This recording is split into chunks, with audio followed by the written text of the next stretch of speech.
Buenas tardes con todos, ¿cómo les va? ¿Me escuchan? Buenas tardes, hija. Perfecto, a ver. Bueno, primero empecemos por la lista. Dos segundos.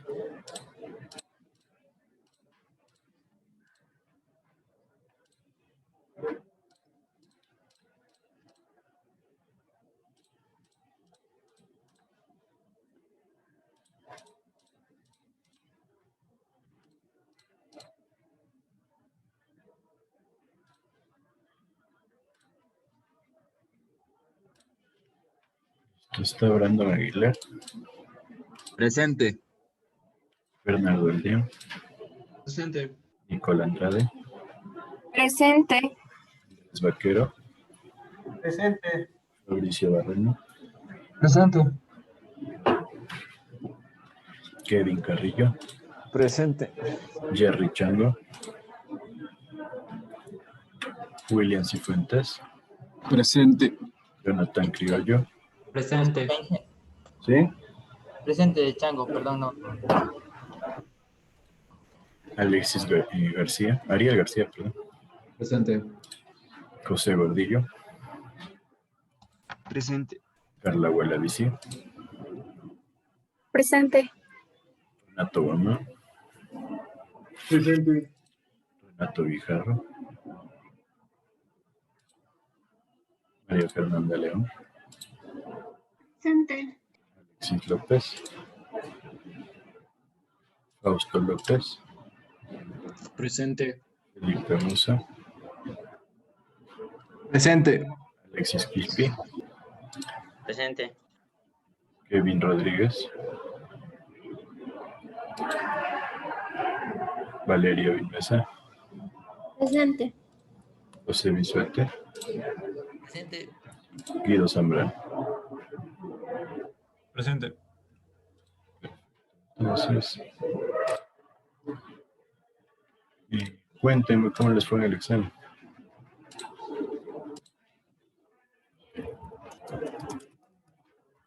Esperamos que bien, Inge, pero hasta que salgan las notas ahí ya nos damos cuenta.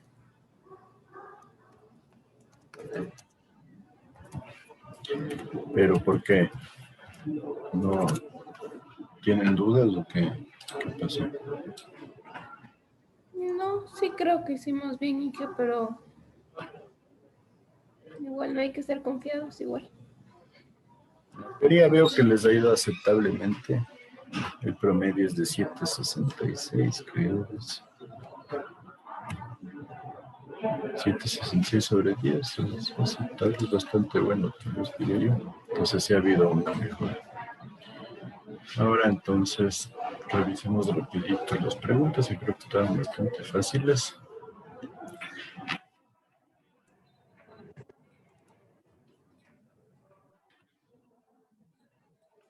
Les pongo la primera. ¿En qué condiciones no utilizaría un disipador de salto de esquí o trampolín? La respuesta correcta es, como está aquí, cuando el número de flujo en el ingreso al disipador es menor a 2 y se requiere evitar la separación de agua bajo la estructura. Recuerden que estamos hablando del trampolín. Entonces, cuando nos habla de un lecho del río estable, en que no se dispone un área amplia, sí estaríamos usándolo. Cuando nos dice que se puede permitir la generación de un pozo de excavación, perfecto, se lo puede mantener. Y también cuando hay que generar grandes disipaciones de energía. Después, cuando el lecho del río cuenta con un material resistente y un espacio disponible, entonces esas tres sí son condiciones donde se podría mantener. Entonces, la opción la incorrecta sería B. La correcta sería B. De ahí tenemos cuáles no son características del flujo crítico en canales. Entonces nos dice es un flujo que para un caudal constante lleva la mayor energía específica posible. Esta es la correcta porque recuerdan que cuando el caudal era constante lleva la menor energía específica posible. Acá nos dice que es un flujo de transición, perfecto, donde el tirante es 2/3 de la energía específica, sí. Tiene un número de flujo igual a 1, también. Es el flujo que lleva el máximo caudal para una energía específica constante. Entonces, la correcta, la respuesta. La tercera nos dice, dentro de la estabilidad de empresas, ¿qué sismos debemos considerar? Base de operación, base de diseño y máximo esperado. No se olviden, el base de operación era el que todo tiene que quedar funcional. Base de diseño, donde ya se pueden admitir ciertos daños, pero todo lo que corresponde a estructuras para emergencia tienen que quedar 100% funcionales. Y el máximo esperado, donde las estructuras de almacenamiento y conducción tienen que estar 100% funcionales. Acá, por ejemplo, les ponemos regulación, no tiene nada que ver. Crítico no existe. Y aquí base de seguridad, que es el que no existía. La cuarta, ¿cuáles no son tipos de fallas por estabilidad? En este de aquí hubo un error, entonces en este los voy a poner a todos al 100%. ¿Sí? Aquí no sé por qué no se me copió, no se me guardó cuando le cambié esto, pero entonces era cuáles son tipos de fallas por estabilidad y las respuestas y el acercamiento, deslizamiento, esfuerzos excesivos y turificación. Entonces en esa les voy a dejar a un lado. Ya, mija, gracias. Ahí tenemos el que es en qué condiciones se produce el resalto hidráulico. Las condiciones es cuando hay una transición de flujo supercrítico a subcrítico. No se olviden que hablábamos flujo de alta velocidad a flujo de baja velocidad. Acá nos dice lo contrario. Acá cuando el número de flujo es igual a 1 y cuando hay transición de flujo crítico a supercrítico, que esta no sería correcta. La sexta, ¿cuál es la desventaja de un estanque disipador de energía? No existe un proceso de diseño bien establecido. No podemos conocer la capacidad de disipación de energía. Requiere mucho espacio físico para su implementación. Y son obras que requieren un diseño complejo y generan varios incertidumbres. Entonces, la correcta era, requieren demasiado espacio físico. Entonces, es la desventaja. La séptima, ¿cuál es la ventaja de utilizar un estanque disipador tipo SAF? Se produce la reducción de la longitud, esa era la correcta. Acá habla de que se produce un incremento de longitud, que era incorrecto. Se produce una reducción de ondas, que eso correspondería al USB de tipo 4. Y se produce una reducción de velocidad del 80%. No es velocidad, sino es longitud.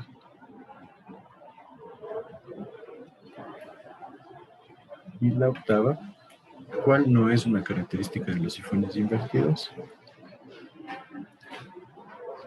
¿Puede generar altas presiones a lo largo de la conducción? Sí puede. Se puede sufrir afectaciones por el golpe de ariete, sí se puede.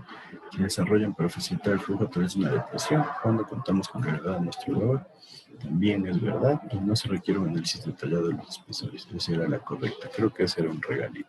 Entonces, ¿qué me dicen? ¿Cuál es su reflexión acerca de esto? De este examen teórico.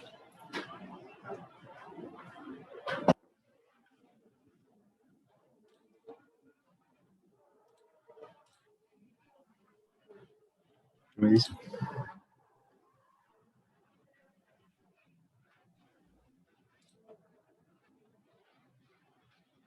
A veces esos no en las preguntas confunden un poco, porque a veces no se lee que dice no y se elige mal. Bueno, pero claro, es una de las formas, yo les digo que para que se motiven a reflexionar bien sobre qué es lo que realmente está en la pregunta, por el hecho de que esta idea de que ustedes puedan o tengan, más bien dicho, varias preguntas de opción múltiple nace de la necesidad de que estén preparados para el examen de acreditación de la facultad. Entonces, este examen de acreditación de la facultad en esencia es un examen lleno de preguntas de opción múltiple, en donde hay preguntas bastante confusas. ¿Ustedes ya hicieron alguna vez un simulacro de ese examen? No, Bueno, pero en esencia es un examen que pregunta de todo un poco. Hay varias materias incluidas ahí. Es bastante complejo. A veces hay preguntas que son muy similares las respuestas, las opciones con las que se cuentan. Entonces, en esencia, la idea es que ustedes se vayan preparando para esos exámenes, porque Bien, podría ser en un semestre o podría ser en 3 años, pero no sé, no hay claridad acerca de cuándo van a tener ustedes que tomar ese examen. Pues podría que ni siquiera lo tomen ustedes, ¿no? Entonces, hasta antes de la pandemia se decía que probablemente en el anterior semestre ya debió haber sido la acreditación. Entonces, todo se aplazó un poco y veamos qué pasa, pero en esencia, ustedes cuando ya, no sé, el siguiente semestre ya van a estar en séptimo y después en octavo, entonces probablemente ustedes estén dentro de ese grupo objetivo para tomar ese examen de acreditación, porque normalmente los que están en séptimo, octavo y noveno son los que toman el examen. Como les digo, nos van diciendo eso ya 3 semestres, pero vale la pena estar preparados. Entonces es la razón también que les tomemos preguntas un poco complejas y un poco elaboradas para que ustedes vayan analizando. En esencia, estos exámenes complexivos son, bueno, no es complexivo, sino de acreditación, son bastante largos. Y tengan en cuenta que un porcentaje altísimo de la acreditación depende del examen. Entonces, si es que llegan a dar ustedes el examen, todos los ojos van a estar sobre ustedes. Entonces, por eso tengan en cuenta para que vayan manejando los métodos que tienen para selección múltiple. Por ejemplo, si es que no saben la respuesta, pueden utilizar descarte. Entonces, si tienen 4 opciones y ustedes pueden descartar 2, ya se vuelve mucho más fácil definir cuál sería la respuesta correcta entre una de 2 opciones, por ejemplo. Y una pregunta, estas pruebas serían como de todo lo que hemos visto hasta el semestre que nos toque dar el examen este. Sí, en teoría son unas pruebas bien complejas. Me parece que eso sí incluye las materias de matemáticas, álgebra, etcétera, etcétera. O sea, son las materias que se conocen como profesionalizantes. Pero alguna vez nos mandaron un ejemplo que proponía el CEACES y era bastante complejo, ¿no? Porque mezclaban preguntas de dinámica con, o sea, ya aplicada a algo de análisis estructural, con algo de hidráulica, y por ahí aparecía algo de suelos. Entonces sí son exámenes bastante tediosos. Dije, pero este examen no tiene nada que ver con el complexivo. En teoría no, porque ese examen es para la acreditación de la facultad. Entonces, como les digo, si es que por algo a todos les va mal y la facultad no se acredita, ahí sí se volvería un problema. Entonces, la razón que todo el mundo tiene que estar preparado para dar ese tipo de exámenes. Entonces, como un comentario importante, porque como ustedes saben, cualquier rato hacen algún cambio en el CEACES y capaz que nos dicen, bueno, aprovechemos y demos el examen de acreditación. No sé si alguien ha conocido a alguien que haya dado el complexivo.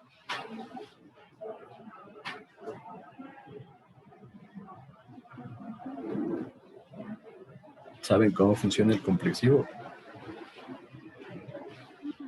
No, En esencia le sortean, me parece que son 3 o 4 materias. Entonces yo he tomado 2 complexivos, me parece.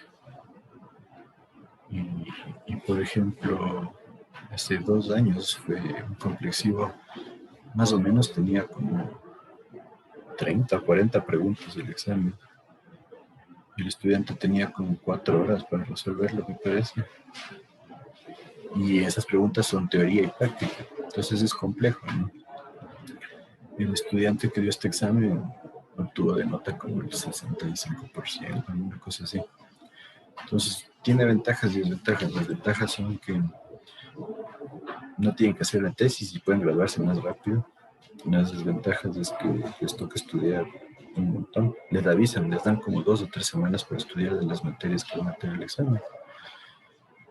Pero el problema es que es difícil que saquen el 100%, ¿no? Bastante difícil. Entonces ahí se genera un problema porque la nota de grado baja considerablemente. Yo creo que esa es la barrera principal, porque normalmente ya si a alguien la tesis no le va muy bien, pondremos 25 sobre 30. Pero 25 sobre 30 son un porcentaje, entonces como el 80%.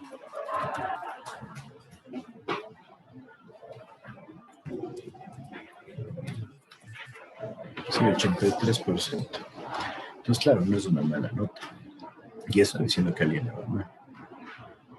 Y en la defensa, yo hasta ahora no he visto una nota menor a 17, y eso que este semestre hubo una persona que, la doctora Garcés fue la que le salvó, porque estuvimos a punto de levantar el grado. Entonces, sí se genera un problema, porque en vez de tener una nota de 80-85%, el examen comprensivo lo suele bajar al 65%, o así. Entonces es algo a tener en cuenta, porque algunas universidades, ustedes, si es que quieren hacer una maestría, les van a pedir el porcentaje del GPA, que es el promedio de todas sus materias. Normalmente las universidades se enfocan en el GPA, pero hay otras universidades que se enfocan en la nota de grado. Entonces, obviamente, con la tesis la nota de grado mejora mucho. Entonces, claro, si toman el complexivo se genera un problema ahí, porque ya no van a tener una nota tan alta para el grado. Pero bueno, eso así como un comentario adicional para que ustedes lo tengan en cuenta. Y en la parte práctica, ustedes tenían que hacer un análisis de un subvertedero.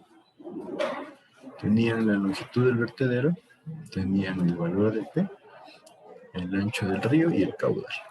Entonces, en esencia, ¿qué teníamos que hacer con esto? Usar la ecuación de caudal y después determinar lo que es energía específica, altura del agua en la sección de aproximación y la carga de velocidad. Después tenían aquí la pendiente y el coeficiente de Manning. Entonces con esto podríamos sacar la altura normal. Y después, ¿qué tenía que hacer? Determinar H1 con Bernoulli. Determinar H2 o D1 y D2, como quieran verlo ustedes. Está con la altura conjugada. Y comparar la altura normal, que también puede ser D2', como han estado viendo, con la altura conjugada. Y después definir si habría que hacer un disipador. Y el estanque disipador lo tenían que diseñar, tenían que determinar la profundidad de, y luego recalcular H1, H2 y volver a comprobar. Y finalmente les pregunto, ¿recomiendan utilizar un disipador de salto de esquí? ¿Qué me dicen respecto a esta pregunta? ¿Qué respondieron?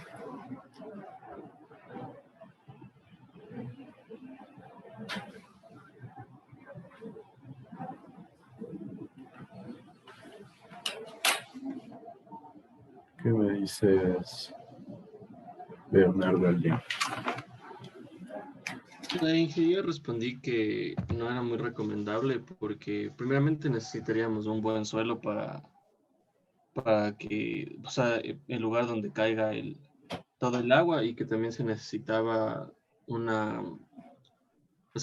espacio bastante grande para generar este salto de esquí. Entonces, por eso más bien no lo recomendé. Bueno, en esencia el O sea, espacio sería reducido, ¿no? Ojo. Y dije que más bien sería recomendable utilizar un SAF por la longitud del resalto que me salió, porque me salió como 22, creo, 23, no me acuerdo. Ya, perfecto. Entonces sí, en esencia había que analizar el primer punto, que no sabemos la calidad del suelo, ¿no? Entonces habría que hacer hincapié en qué pasa con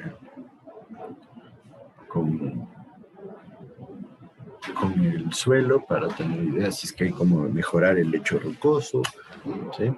En cuanto a lo que es espacio requerido, va a ser menor al estanque, entonces ahí sí, más bien podríamos decir, si el estanque es muy grande, sí podría ir por ese lado. Pero, bueno, ahí en realidad voy a ver qué tan bien respaldan su respuesta. Y de ahí simplemente Detallar. ¿Generaría alguna modificación en el diseño? ¿Qué pusiste, Fausto López, respecto a esto? Yo, igual que mi compañero Dan, dije que sí se modificaría, por ejemplo, cambiarle un SAF debido a que la longitud era demasiado alta. La velocidad que habla, la longitud era demasiado alta. Ya, perfecto. Y en lo que son características, supongamos la altura P, la longitud del vertedero, ¿hicieron algún comentario? Eso solo hicimos de la longitud y de la altura P, la verdad, no analicé la altura P. Solo tomé en cuenta la longitud, que sí era demasiado larga. ¿Ya alguien propuso algún cambio diferente? También, o sea, puse eso de generar un estanque para que se igualen el tirante del agua con el resalto para que quede uno propiamente dicho. Ya. Bueno, tendremos que hablar, pero creo que estaba bastante fácil este examen, me parece a mí. ¿Alguien tiene alguna duda?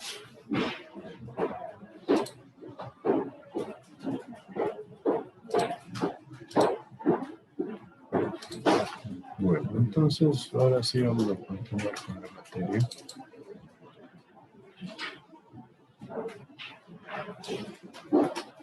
Nos tocaba ver lo que es el golpe de ariete. Entonces vamos a partir diciendo que el golpe de ariete es un fenómeno que se conoce como transitorio hidráulico. ¿Por qué creen que se llama transitorio hidráulico? ¿Qué me dice? Ya hemos ido hablando un poco.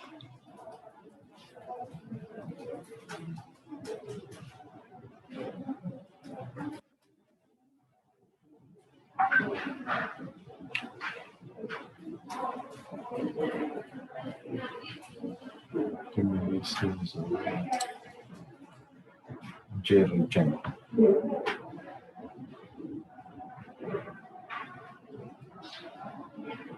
Era cuando se generaba una pérdida, perdón, un cambio de velocidad. Cuando se genera un cambio de velocidad, sí va por ahí. Y en esencia nosotros decimos que un fenómeno transitorio es un fenómeno que involucra un cambio de velocidad que va de la mano con un cambio de presión.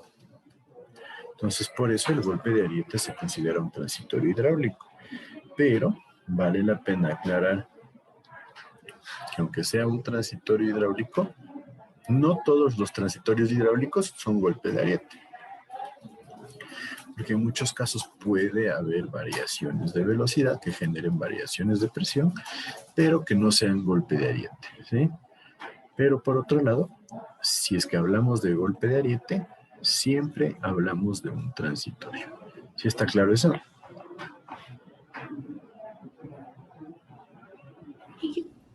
Era por aumento de velocidad y aumento de presión el transitorio hidráulico, ¿verdad? Ajá. Cualquier tipo de variación de presión que conlleve a variación de velocidad.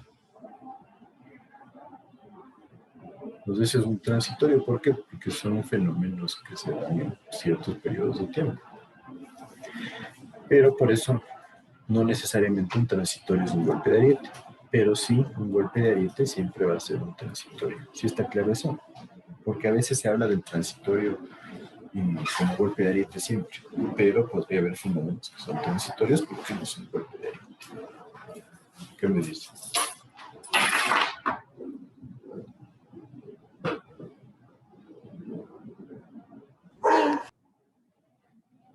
¿Sí? Sí, gracias. Ya. Entonces,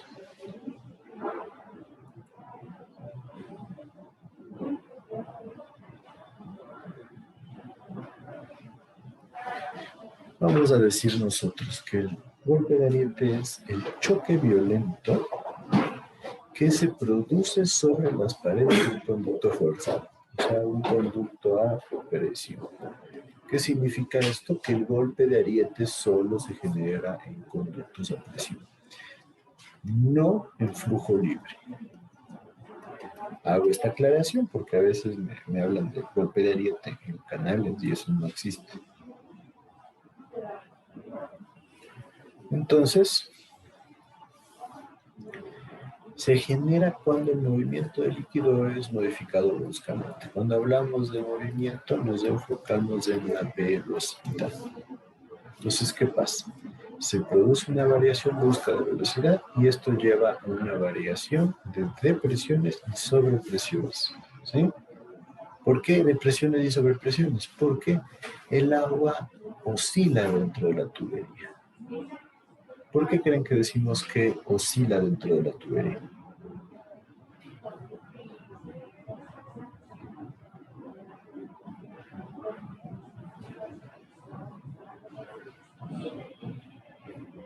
¿Qué me dice?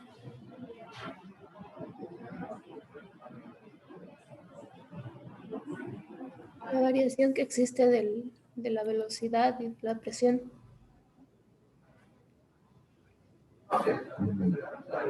Bueno, tiene que ver, pero más bien dicho, las oscilaciones es el causante.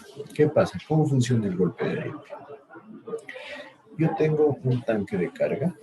Este tanque me genera una carga de presión sobre el conducto y el agua está fluyendo a una velocidad V. Esto tiene una carga de velocidad. Y de repente yo cierro la válvula. ¿Qué pasa con la velocidad V? Se hace cero. Entonces, ¿qué va a pasar? Todo este flujo que tenía alta velocidad, de repente se pega un frenazo, por así decirlo de una manera muy arcaica. Y todo este flujo empieza a hacer presión sobre este punto, ¿sí o no? ¿Cómo hacer presión? Pues todo el agua que tiene todavía cantidad de movimiento va a empezar a chocar con el agua que está con velocidad cero. Entonces el efecto, choca el agua con este flujo de agua. Entonces si nosotros nos vamos al punto más básico,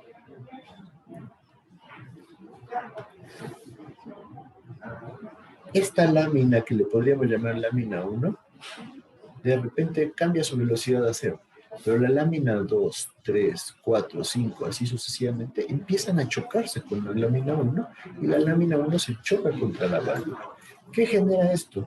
Que ya yéndonos microscópicamente, se genera una presión sobre la válvula, pero debido a la resistencia de la válvula, se transmite esta presión hacia las paredes del conducto.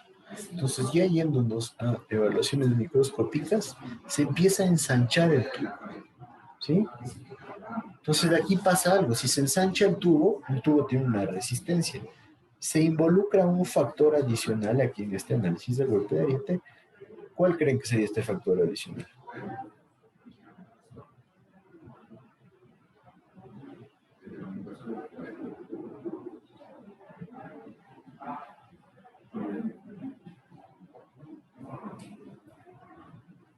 ¿Qué me dice?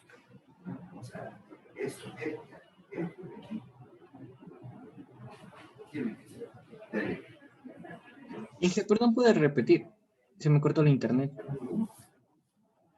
¿Qué pasa? Se produce el choque de la lámina 1 con la válvula y el resto de láminas empiezan a ejercer presión sobre esta lámina 1 y la lámina 1 sobre la válvula. El efecto es que se ensanche el conducto, ¿sí? Microscópicamente, pero hay un ensanchamiento. Entonces, ¿qué condición vendría a influenciar aquí? Debido a lo que se ensancha el material, se ensancha el tubo.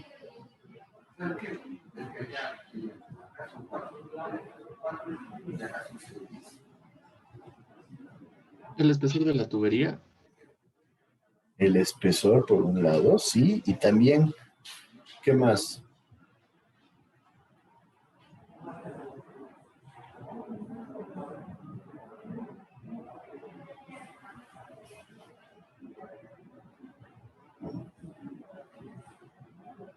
¿Qué dice?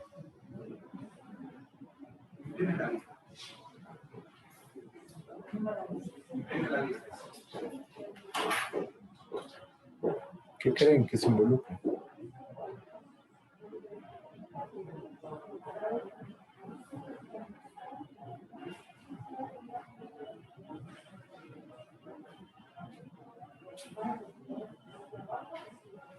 ¿Qué me dices? Williams y Fuentes.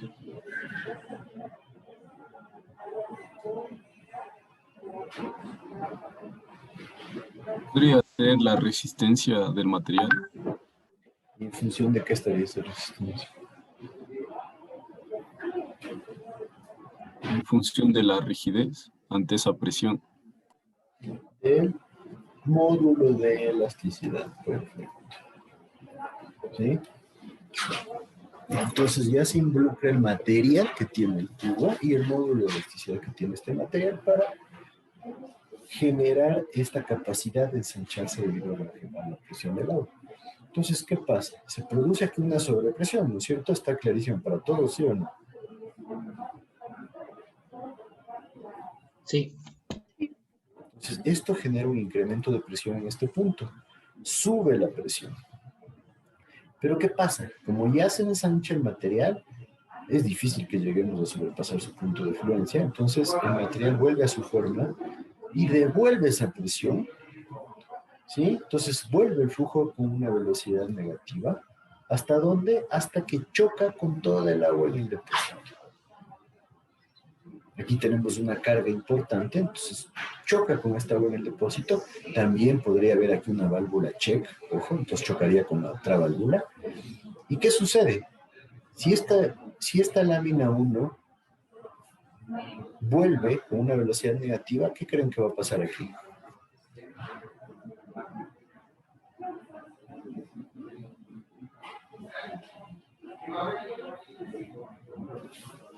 ¿Qué me dices, Renato?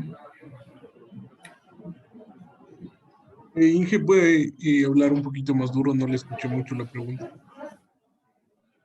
Te digo que qué va a pasar con esa lámina 1 o en esta sección que está aquí en círculo cuando vuelve la lámina con una velocidad negativa o trata de volver hacia el depósito. No sé, tal vez se produciría un golpe de ariete ahí. No sé, no El estoy golpe de seguro. ariete ya se produjo. Ya está producido.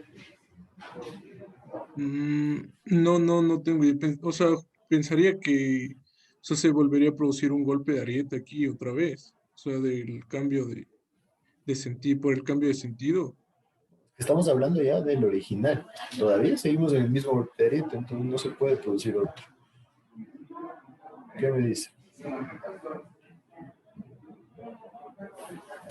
¿Qué crees tú, Felipe Mozo?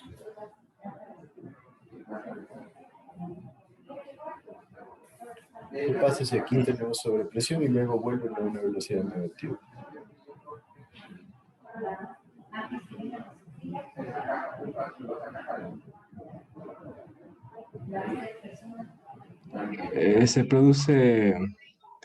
Se podría producir una onda de depresión. ¿Una onda de depresión o depresión? De depresión. ¿Y qué significa que se produzca una onda de depresión? El agua vuelve. ¿Y ahí qué va de la mano con una onda de depresión?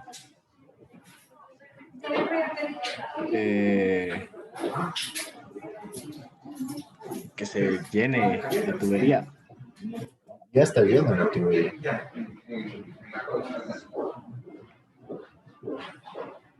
¿Quién le ayuda? ¿Qué? Ya me dijo una onda de depresión, pero ¿qué va de la mano con una onda de depresión? Podría ser presiones negativas. Exacto, se genera un vacío. ¿Sí? Se genera un vacío instantáneo aquí y por eso tenemos alta presión y luego baja la presión en el tubo. ¿No es cierto? Aquí está la altura H, que es la carga de agua que tiene la tubería. Entonces sube la presión por el golpe de ariete, por este ensanchamiento de la tubería y después baja por este vacío que se genera. ¿Sí está claro? ¿Sí o no? ¿Qué me dicen? Sí. Entonces, ¿Qué pasa? Llega, se genera la sobrepresión acá, vuelve a haber un choque de las partículas de agua o con el depósito o con la válvula check de acá, y nuevamente se produce el mismo efecto. Entonces, por eso hablamos de un efecto oscilatorio. Se devuelve toda la velocidad hacia acá, obviamente ya no va a ser la misma velocidad, se genera un amortiguamiento. ¿Por qué creen que se amortigua la sobrepresión?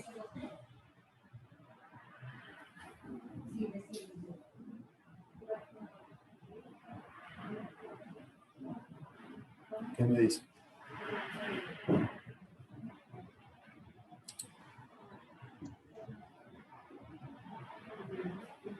¿Qué es lo que causaría ese amortiguamiento? Así. La reducción de volumen.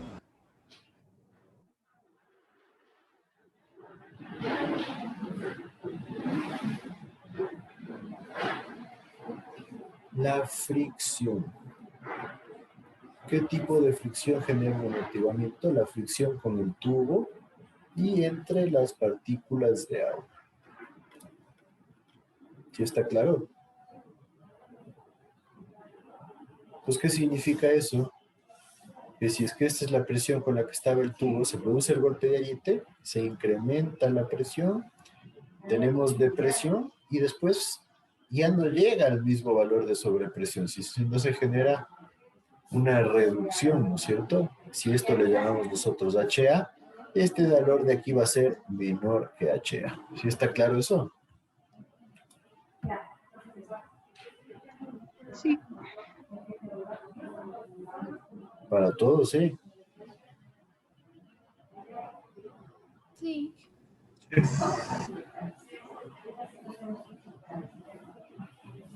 Entonces, ese es el funcionamiento del golpe de ariete. Ahora pasa exactamente lo mismo en las bombas, en donde si nosotros tenemos, digamos que la velocidad vaya para el otro lado, y aquí yo tengo una bomba, entonces la bomba está trabajando con alta velocidad y de repente se corta la luz.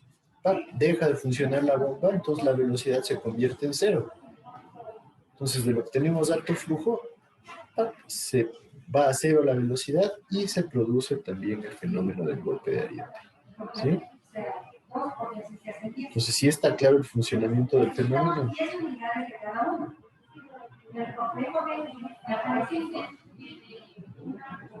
¿Qué me dice?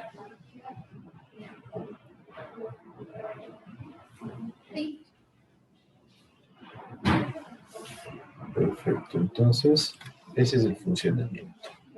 Vale la pena mencionar que la forma más fácil de comprenderlo es mediante el choque de un tren con un obstáculo. Llega el tren con una velocidad hasta el punto en donde se topa con el obstáculo. ¿Y qué sucede cuando ya choca el tren con el obstáculo? Se genera una fuerza con una velocidad contraria, ¿sí? Que genera una especie de rebote. ¿Sí? Entonces es lo mismo, miren, aquí está la válvula, tenemos el flujo con una velocidad, se le corta y se produce un choque de las partículas contra la válvula y contra la primera lámina de agua. ¿Sí está claro ahí?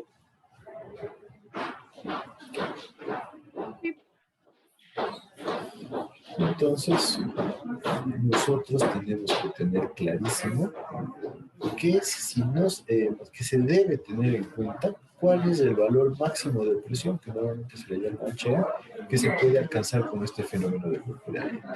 Y obviamente hay que tenerlo en cuenta para el dimensionamiento de las teorías. Vamos que se lo deben tener en cuenta, porque si no se lo considera, ¿cuál podría ser, creen ustedes, el efecto que tendría sobre una tubería?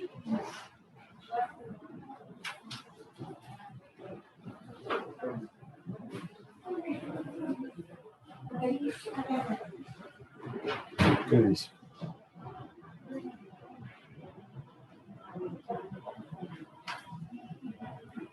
¿Cómo puede afectar a la tubería? ¿Qué me dices, Guido Samuel? La tubería podría llegar a fisurarse por la expansión que le provoca. Por la expansión y por la sobrepresión, el peligro es de fugas y rotura, ¿no es cierto? Entonces, ¿qué es lo que nos importa o dónde debemos considerar como parte del diseño del golpe de ariete? ¿Qué me dicen ustedes? ¿Creen que en el diámetro, en el material, en el desplazamiento, en la trayectoria que sigue el tubo, en el espesor? ¿Dónde influencia el golpe de ariete? El material y el espesor. Exacto, el material, porque si es que tenemos mucha sobrepresión necesitamos un material más resistente, y en el espesor, porque en función del material que nosotros tengamos y de los esfuerzos que vamos a tener, nosotros debemos definir el espesor. Entonces, obviamente, si voy a trabajar con PVC, no podría yo decir, bueno, cojo un PVC de 5 centímetros de espesor cuando no existe en el mercado, ¿no es cierto? Entonces yo debo definir el tipo de material y el espesor que vamos a tener para el conducto.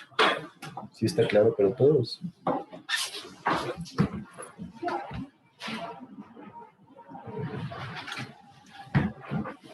Sí. Perfecto. Entonces nos dicen, y tengámoslo en cuenta, si nosotros calculamos mal el golpe de ariete o interpretamos mal el fenómeno, podemos tener un sobredimensionamiento de las conducciones que en esencia podría no estar mal, teniendo en cuenta que el factor económico ahí sería importante. Pero el problema es que si nosotros no consideramos los efectos, puede generar colapso, roturas, fugas en la tubería. ¿Sí? Ahora, ¿qué me dicen? ¿Qué tan común creen ustedes que pueda darse este caso de que no se considere el golpe de ariete o que se considere mal el golpe de ariete? ¿Creen que es poco común? ¿Algo bastante común? ¿O creen que simplemente es un fenómeno que puede darse, pero no se suele dar tan seguido?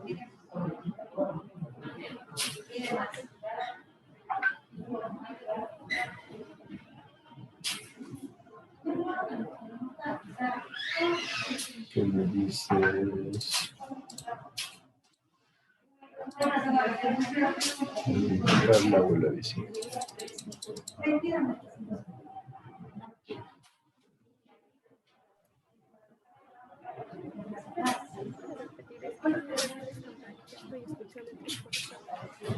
Te decía, si es que crees que en esta situación en donde no se considera el golpe de ariete o se considera mal el golpe de ariete es algo común dentro de las obras civiles, es algo que se presenta muy de vez en cuando, ¿sí? ¿O qué idea tienen acerca de esto?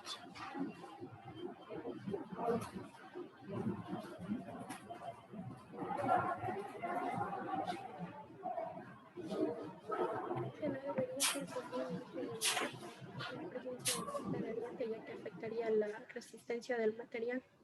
Ya, no debería, pero ya en la realidad pasa o no pasa, ¿qué crees tú? Creo que sí, porque también depende de la topografía. Depende de la topografía, sí y no tanto. O sea, bajo ciertas consideraciones demasiado específicas, pero normalmente podríamos decir que no. Podríamos hablar de la topografía en el caso de que la carga de presión sea demasiado alta. Eso sí, si tenemos mucha presión sobre el sistema, sí se puede ver involucrado el golpe de ariete, pero podemos decir que bajo condiciones normales no. ¿Qué me dices, Alexis Kirchner? ¿Qué crees tú? O sea, yo dije, sí creo que el golpe de ariete sí ocurre generalmente en las tuberías. Y sí puedes, lo que dijo cuando colapsan, porque sí puede ser una falla que pues se puede considerar a menudo, o incluso a veces el cálculo no sabe ser bien diseñado para esto. Sí, perfecto, ¿no es cierto? Va por ahí. En esencia, sí es común el golpe de ariete. Tanto así que en el edificio de la Facultad de Ingeniería hubo problemas por el golpe de ariete en la planta baja. El edificio no es tan alto, tiene total 7 pisos incluido la planta baja. Entonces imagínense, hubo problemas en la planta baja. Entonces digamos, este es el edificio, aquí está la planta baja, en los baños que se extienden en la parte media, aquí hubo problemas del golpe de ariete. ¿Cómo se manifiestan estos problemas? Un sonido, que es un golpe seco, se produce una vibración, ¿sí? Y se produce podríamos decir que cuando abrimos la llave, que sería la llave de los baños, se produce una variación de presiones. Entonces, la magnitud a la que se llegó en el edificio de la facultad no fue mayor, pero existía el fenómeno y se lo controló. ¿Alguien tiene idea cómo se lo controló?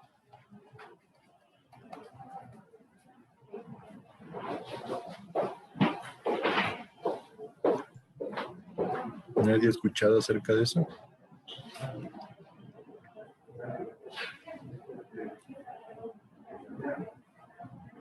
¿Qué me dice?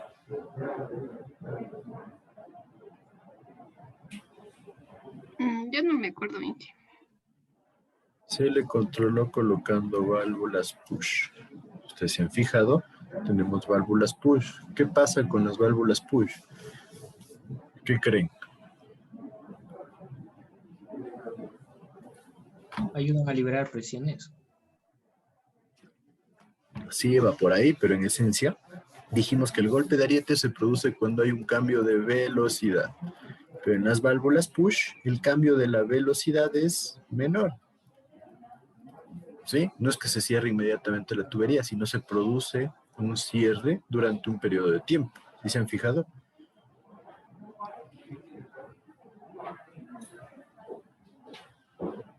¿Qué dicen? ¿Se han fijado o no se han fijado en las válvulas push?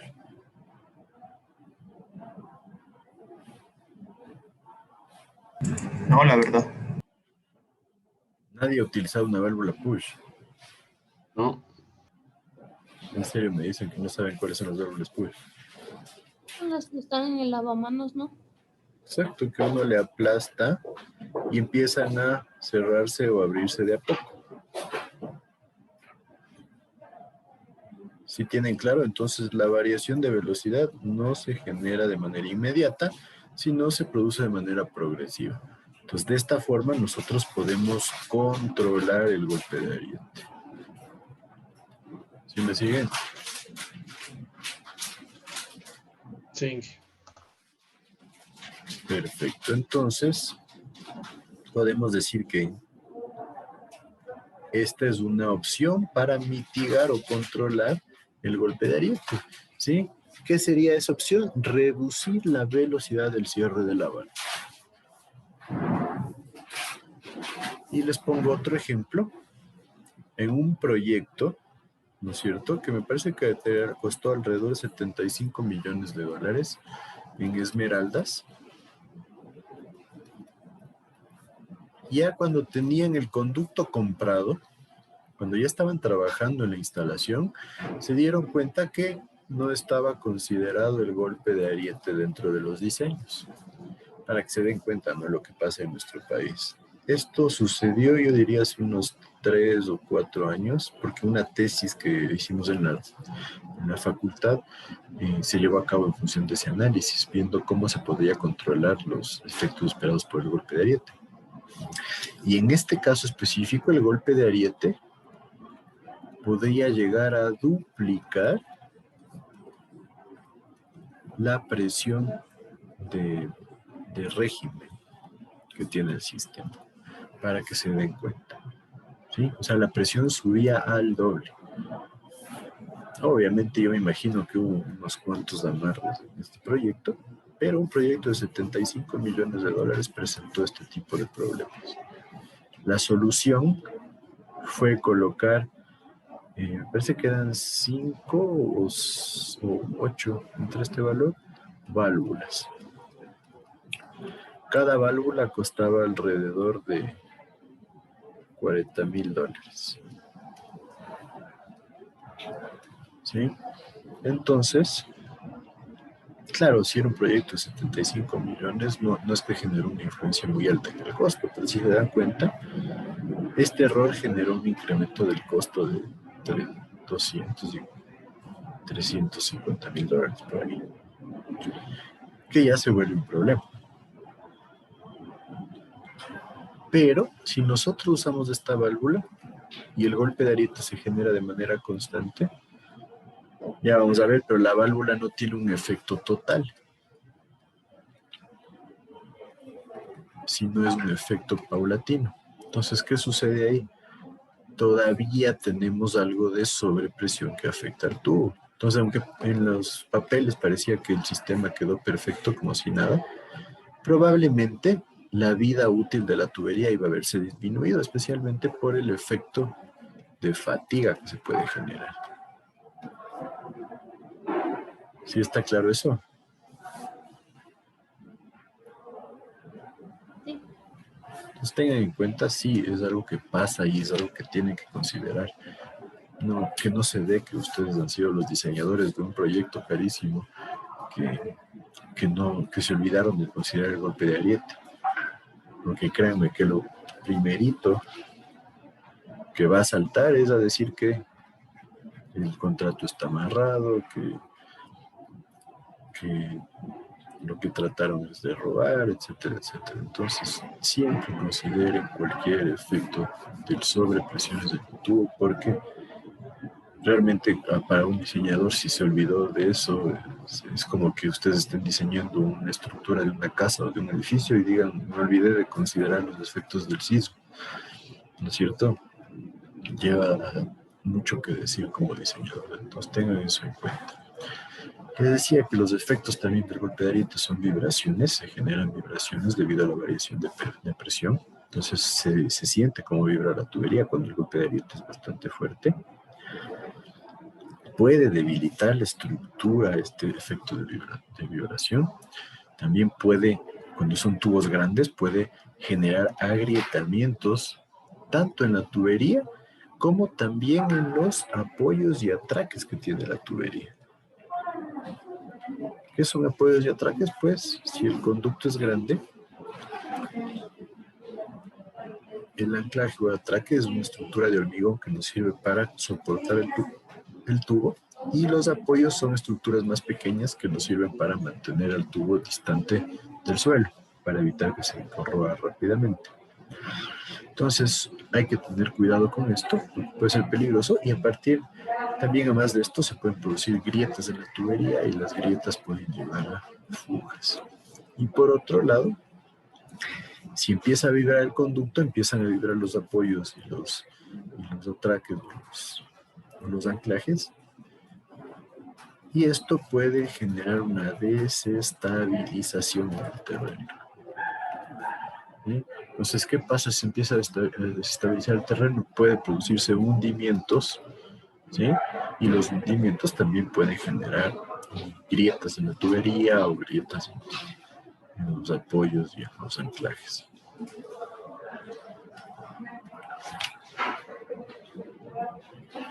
Puede producirse la falla o el colapso de válvulas, bombas y accesorios, ¿sí?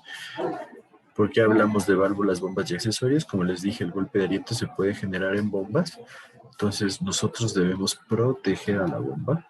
¿Cómo creen que protegemos a la bomba?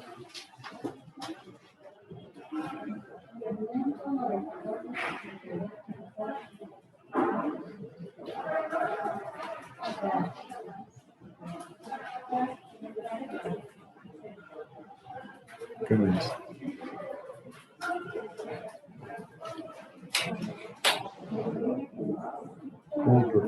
Tal vez las válvulas y ayudamos a todo.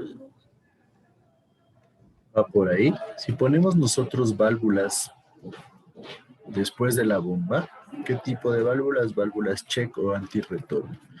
Nosotros protegemos a la bomba, porque si esta es la bomba y aquí yo tengo mi válvula check, ¿qué pasa? Deja de funcionar la bomba, se me va a producir la sobrepresión con la velocidad negativa y la sobrepresión va a darse sobre la válvula y no sobre la bomba. Entonces es una fórmula de una forma de proteger a la bomba. ¿Por qué? Porque la bomba no va a sufrir sobrepresiones, pero la válvula sí. Entonces, esta válvula va a tener una vida útil aminorada, ¿no es cierto? ¿Por qué? Porque va a estar soportando altas presiones. Pero obviamente es mucho más barato cambiar una válvula que cambiar una bomba, entonces es una buena forma de proteger. ¿Está claro eso? Y lo mismo pueden colapsar las válvulas porque obviamente van a tener mayores presiones de las normales y los accesorios, que es lo más común. Especialmente en sistemas de PVC, los accesorios pueden colapsar por golpe de ariete. ¿Por qué? Porque los accesorios soportan de manera más directa las sobrepresiones.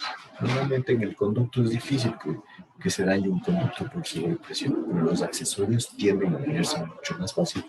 Por eso cuando se producen fugas de agua en las casas, ¿qué es lo que sucede más comúnmente? No se dañó la unión, no se dañó la T o el codo o la válvula y por eso se empiezan a producir fugas. Es porque se generan puntos débiles, especialmente por las uniones que se tienen. ¿Sí? Entonces eso es importantísimo que consideremos cuál es la resistencia de estos elementos y obviamente un factor de seguridad para proteger si se produce una sobrepresión que sobrepase la presión de trabajo. Entonces es importantísimo que ustedes tengan eso claro. Como les dije, por ejemplo, en la zona de Valle de los Chillos normalmente hay presiones más altas para los ganas de distribución de agua doméstica que en las que recomienda el municipio. Entonces, si se produce un fenómeno de golpe de ariete, lo más común es el colapso en las tuberías. No sé si ustedes viven o conocen gente que vive por el Valle de los Chillos, es bastante común que se dañen las tuberías. Entonces, eso va de la mano con los excesos de presión que se suelen generar. Entonces, hay que tener en cuenta que si es que tienen que generarse reparaciones de emergencia, eso primero genera un problema para el usuario, si es que al usuario es lo que se le daña, y después, si se daña ya la línea de conducción, hay que tener en cuenta que eso puede generar un problema importante porque no se va a seguir dando o proveyendo el servicio de agua. No sé si soy solo yo, pero no se me escucha muy bien.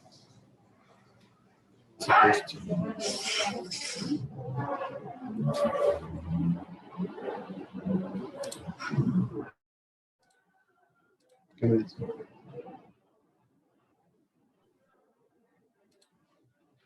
No lo escuché aquí tampoco la última parte.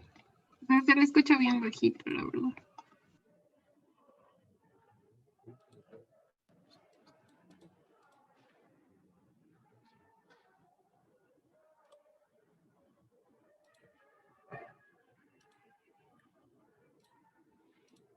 Pero me escuchan bien.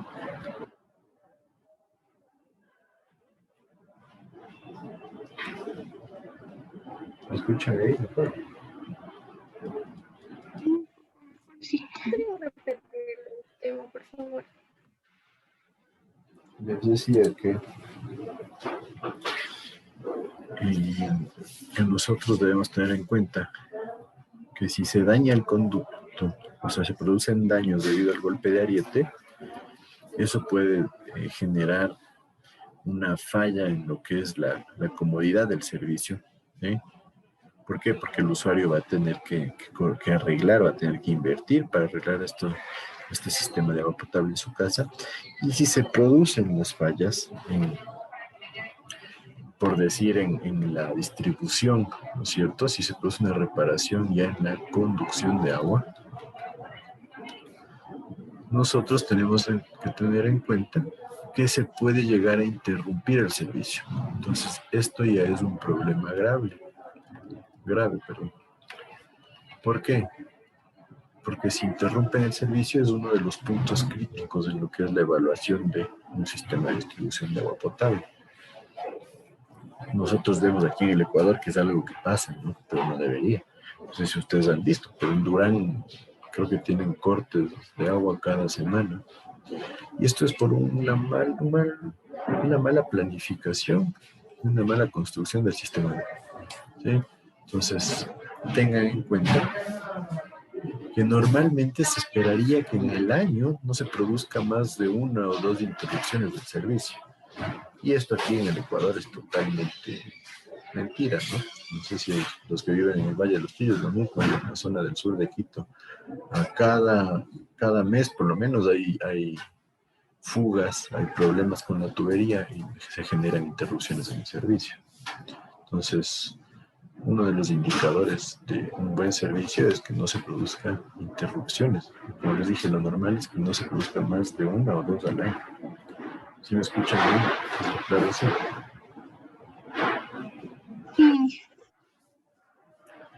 Perfecto. Por otro lado, también como un efecto producido por el golpe de ariete tenemos el ruido. Por eso se llama golpe de ariete, ¿sí? Es un golpe seco, es un sonido fuerte que no genera un efecto peligroso, no genera un problema muy grave, pero si es que se empieza a producir un sonido del golpe de ariete como un martilleo, eso genera una sensación de inseguridad a la población. Sí, ¿no es cierto? Porque si ustedes están en su casa y de repente se escucha como un martillazo, la gente piensa que el sistema va a colapsar. Entonces ya se genera una afectación en la calidad de vida, además de que se vuelve molestoso. Entonces es un efecto que a veces no se lo toma en cuenta, pero también genera un problema para la población. Ya cuando hablamos de las características del golpe de ariete, nosotros tenemos que tener en cuenta el periodo de la tubería, que en esencia es el tiempo en el cual la onda, cuando hablamos de la onda, es la onda de sobrepresión, va y vuelve de un extremo a otro de la tubería, como hablábamos. Y este tiempo se lo toma como 2 veces la longitud sobre el valor de C, de donde C es una característica que se le conoce como la celeridad de la tubería. ¿Sí? ¿A qué le suena la celeridad?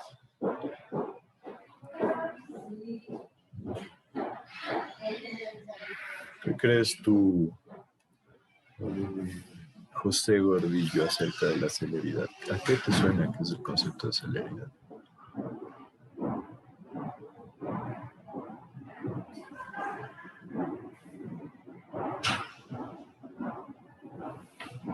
Es la aceleración. A la velocidad, Inge. A una velocidad, perfecto. En esencia, la celeridad es la velocidad de la onda, con la que la onda va y vuelve. ¿Sí está claro? Todos.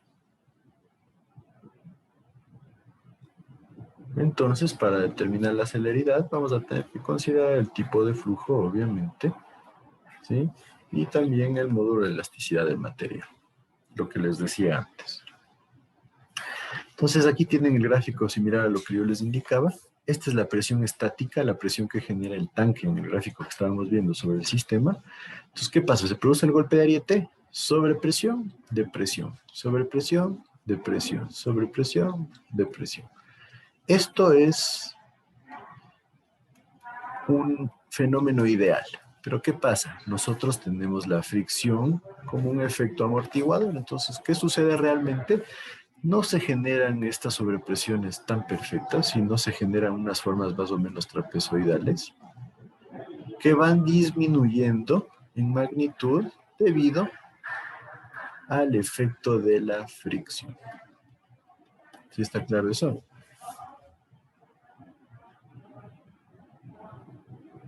Sí.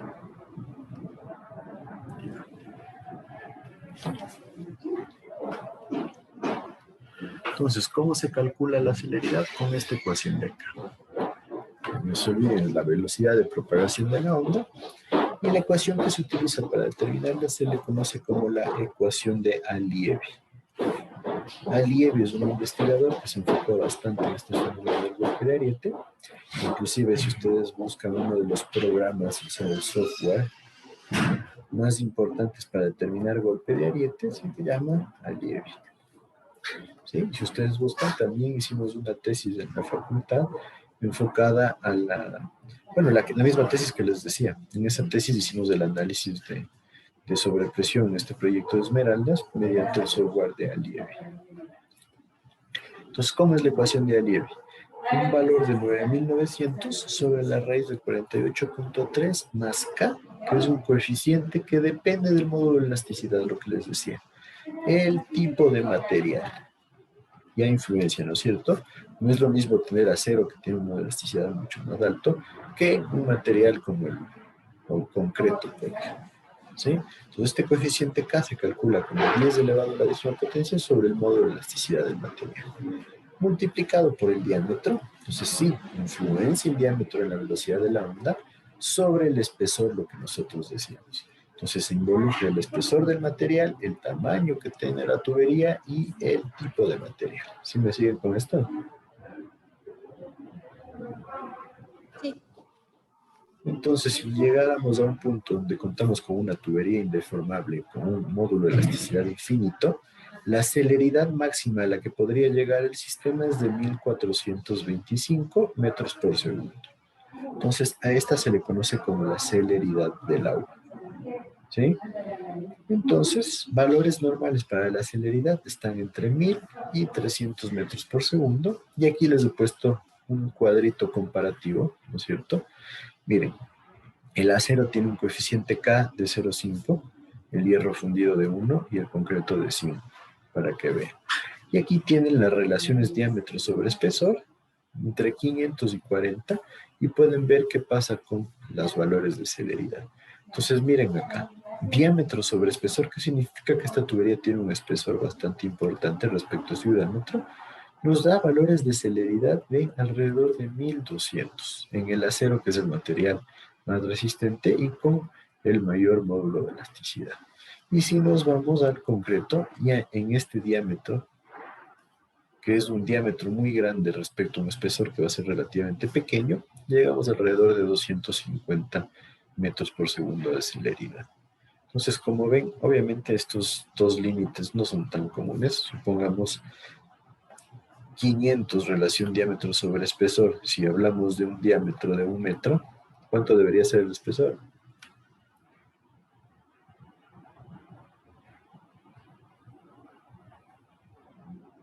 ¿Qué me dice?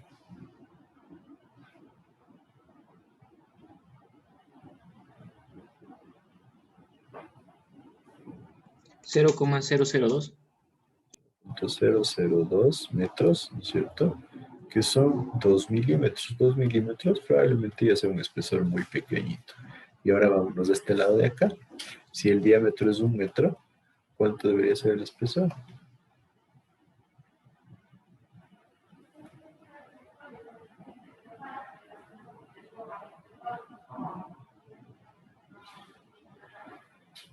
$0,025.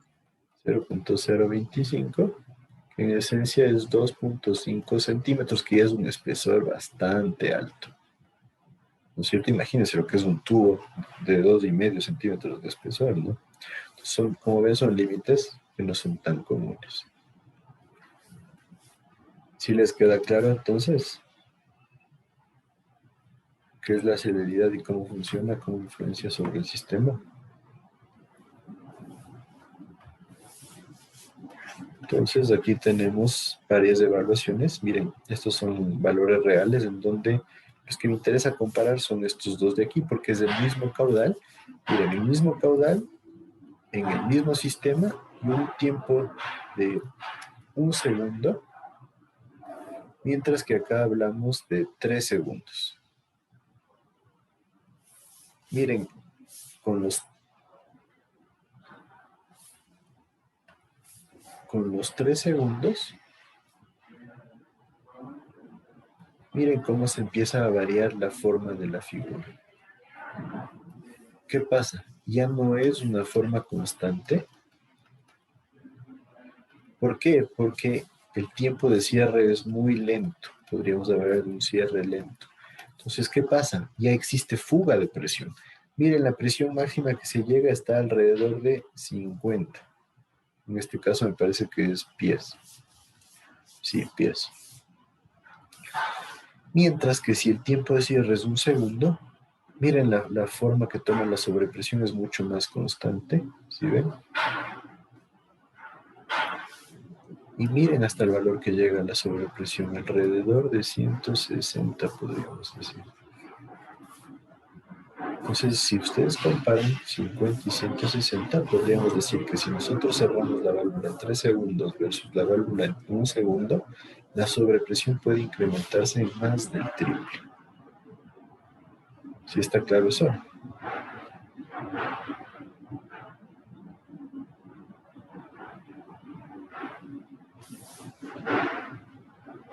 ¿Qué me dice Nicolás Andrade? ¿Está claro esto?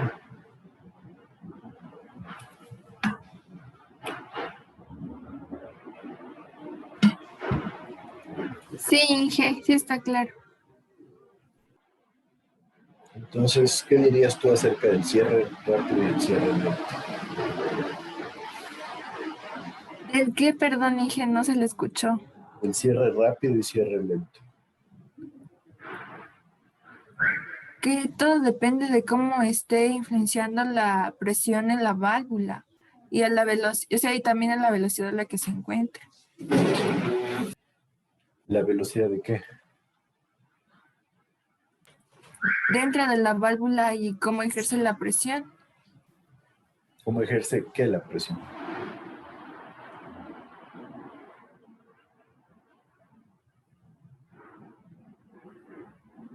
Explícame mejor.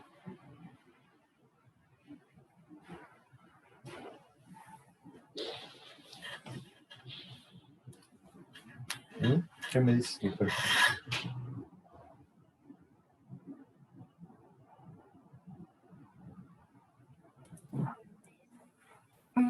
O sea, sería la presión de acuerdo al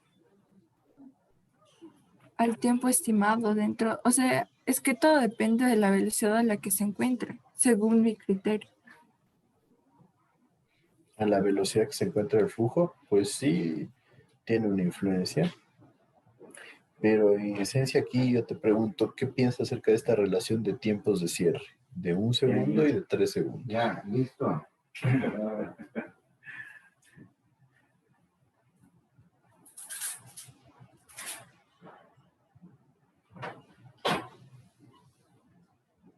¿Qué me dices?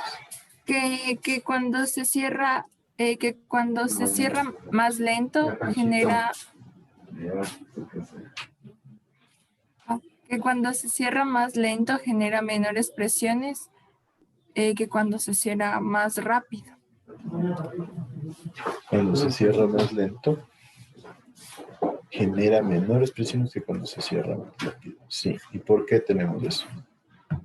¿Cuál sería tu deducción?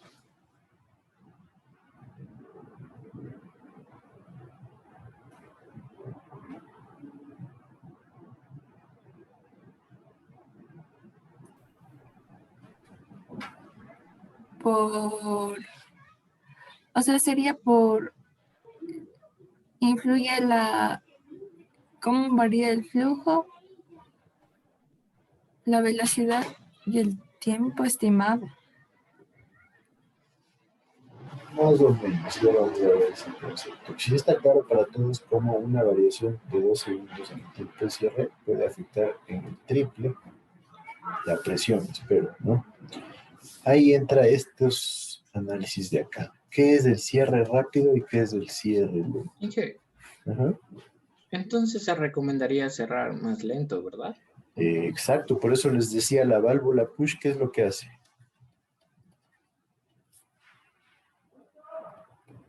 ¿Qué me dices? ¿Qué hace la válvula push?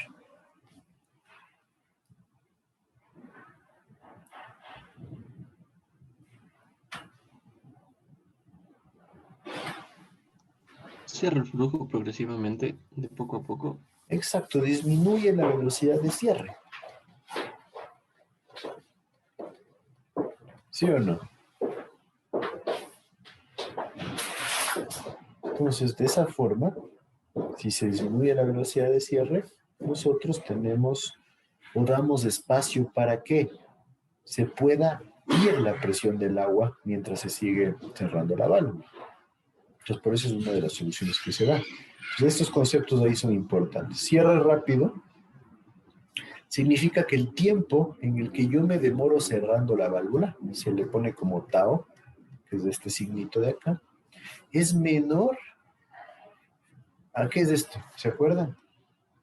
La celeridad. A la celeridad, ¿no es cierto? La velocidad con la que la onda va y vuelve. ¿Qué significa que el tiempo en el que yo cierro la válvula sea menor que la celeridad?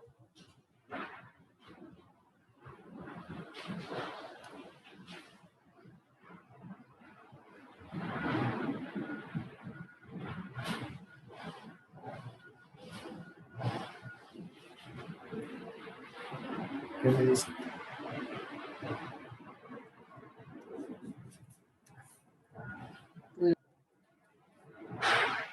¿Perdón?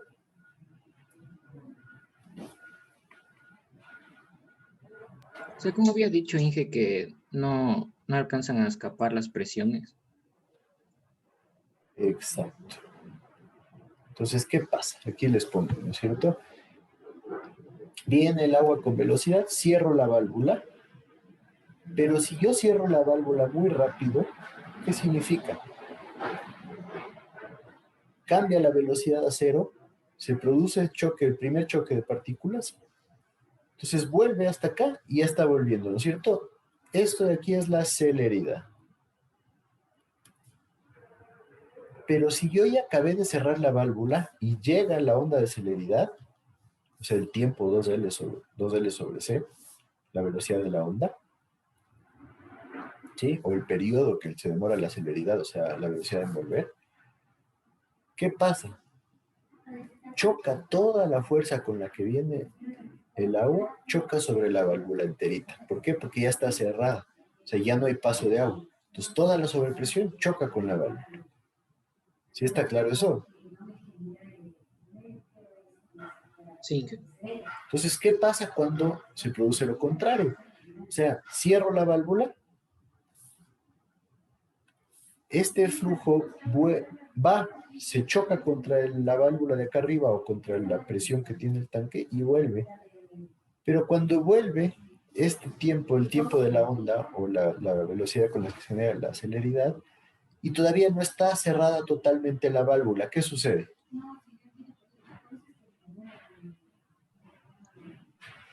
Como que la presión alcanza a salir. Exacto, la presión del agua alcanza a salir porque todavía no está cerrada la válvula. Entonces, si alcanza a salir la presión, ¿qué sucede? La sobrepresión es menor. ¿Sí está claro eso para todos?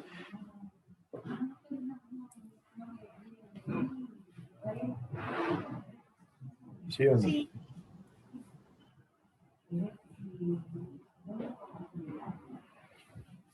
Entonces, por eso podemos decir que mientras más lento sea el cierre, esto es mejor para el sistema porque la sobrepresión es menor. ¿Sí está claro? Por eso decimos que una válvula push es una buena solución para controlar el golpe de ariete. ¿Sí me siguen todos?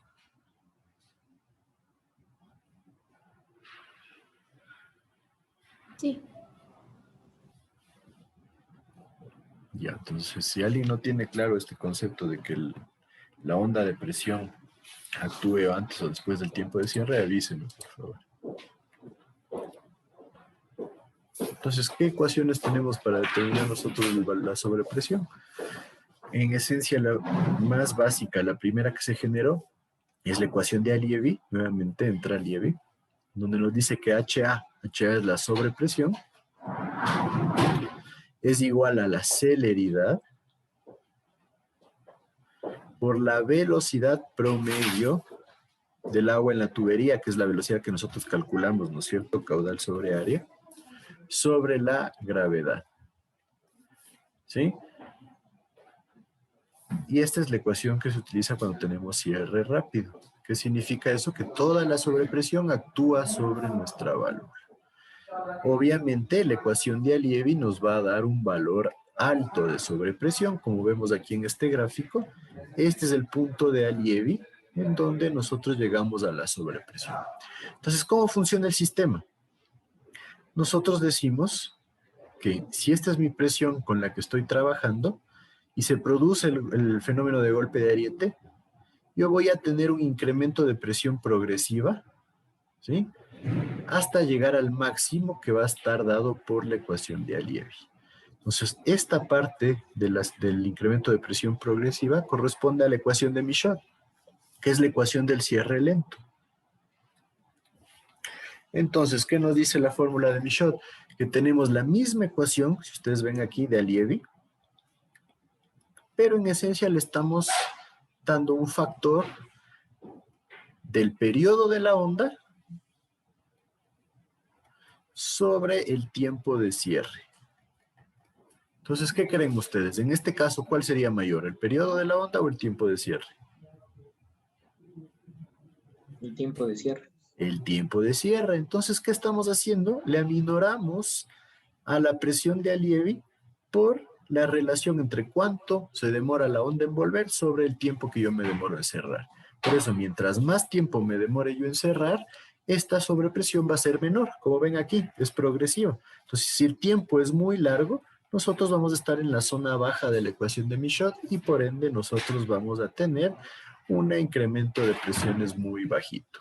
Entonces, si nosotros le resolvemos a la ecuación de Michaud diciendo que el periodo de la onda es 2 veces la longitud sobre celeridad, nosotros podemos, en este caso, dejar a esta ecuación eliminando la celeridad como 2 veces la longitud por la velocidad promedio del agua en la tubería, recuerden que es la velocidad promedio del agua en la tubería, sobre la gravedad por el tiempo de cierre. Entonces, esta forma también se le encuentra, pero todo nace de esta relación de acá. ¿Sí está claro para todos? ¿Qué me dice?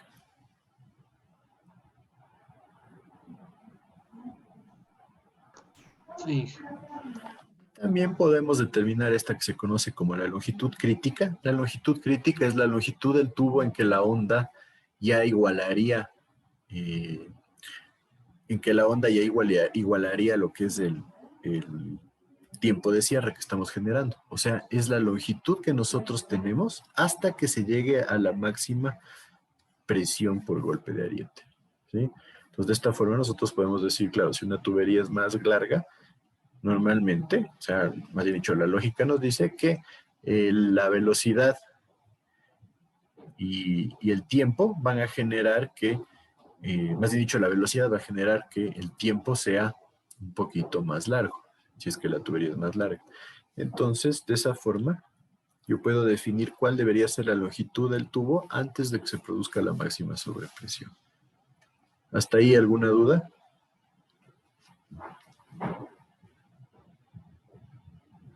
¿Qué me dice?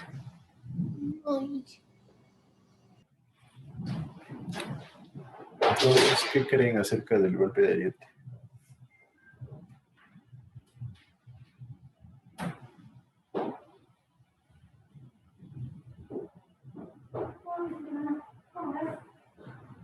Que hay que considerar el momento del diseño para evitar duros daños en la estructura. Perfecto, hay que considerar el golpe de ariete siempre, ¿sí? Hay que tener en cuenta el tiempo de cierre. No sé si ustedes han visto las llaves de lavamanos que se cierra con un cuarto de vuelta. Porque antes eran, por lo menos se generaba una vuelta entera, a veces 2 vueltas, pero ahora es un cuarto de vuelta. Ustedes hacen esto, está cerrado. Esto está abierto.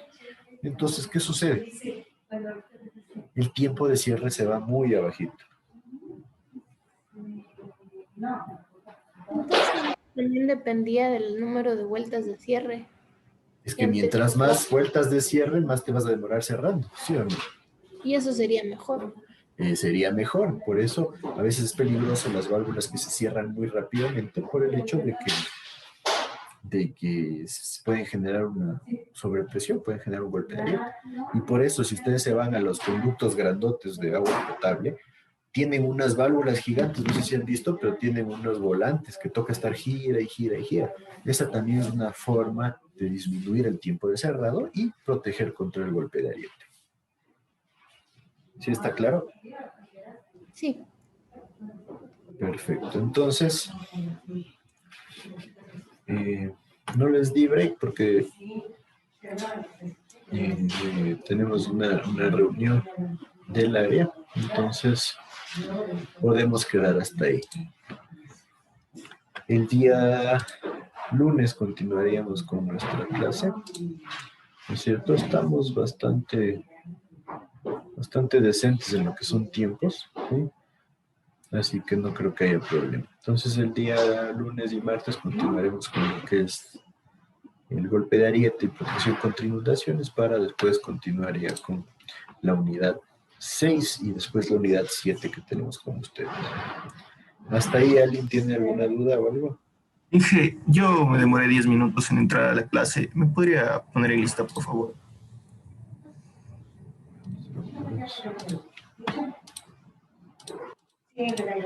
Para el resto, entonces, podemos quedar ahí.